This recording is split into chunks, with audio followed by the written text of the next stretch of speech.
जंगले पासावान चीजो बनावा हो कैसे जाई हम आवानावा। जंगले पासावान चीजो बनावा हो कैसे जाई हम आवानावा। कैसे के जाई हो कैसे के जाई। अरे पाचल बाना कवनो आलांगावा हो कैसे जाई हम भावनावा। जंगले पासावान चीजो बनावा हो कैसे जाई हम भावनावा। जंगले पासावान चीजो बनावा हो कैसे जाई हम भावनावा।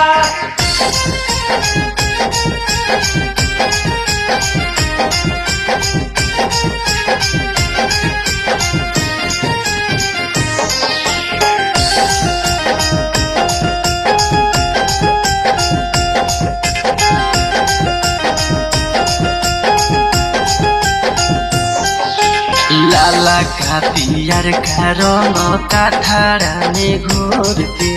काठारा में घोर के हो काठारा में घोर के। एक गो जगहिया रंगले बाकी सब छोड़ के। बाकी सब छोड़ के हो बाकी सब छोड़ के। लाला का पियर का रंग काठारा में घोर के। काठारा में घोर के हो काठारा में घोर के। एक गो जगहिया रंगले बाकी सब छोड़ के। बाकी सब छोड़ के हो बाकी सब छोड़ के। लाले लाले भइल बदनवा हो कैसे जाई हम भावनावा। रंगले पासावान चीजो बनवा हो कैसे जाई हम भावनावा। कैसे के जाई हो कैसे के जाई। अरे पाचल बाना कवनो आलांगावा हो कैसे जाई हम भावनावा। जंगले पासावान चीजो बनावा हो कैसे जाई हम भावनावा। रंगले पासावान चीजो बनावा हो कैसे जाई हम भावनावा।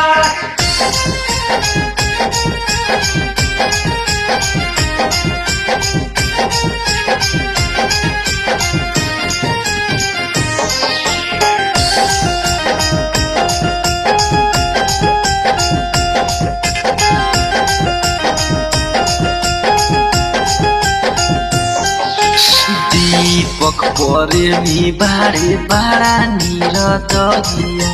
बारा निरदगिया हो बारा निरदगिया। सपन छोटन रंजित नीरज के भैया। नीरज के भैया हो नीरज के भैया। दीपक प्रेमी बारे बारा निरदगिया। बारा निरदगिया हो बारा निरदगिया। छोटन मनीष रंजित नीरज के भैया। नीरज के भैया हो नीरज के भैया। मनले नाही हमरो कहनावा हो कैसे जाई हम भावनावा।